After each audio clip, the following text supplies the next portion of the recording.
Go ahead and turn, because the video is too close. Whoosh.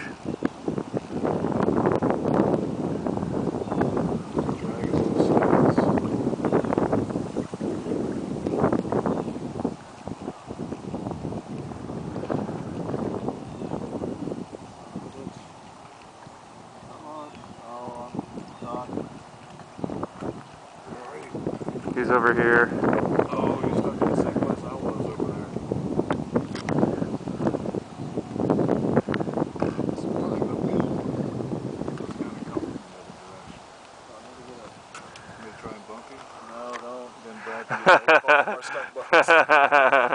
Yeah, I was going to say I might have to go get the canoe here.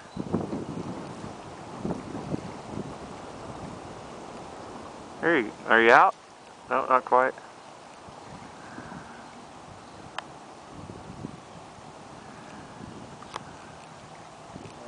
Seems like it is, but it's right back in there.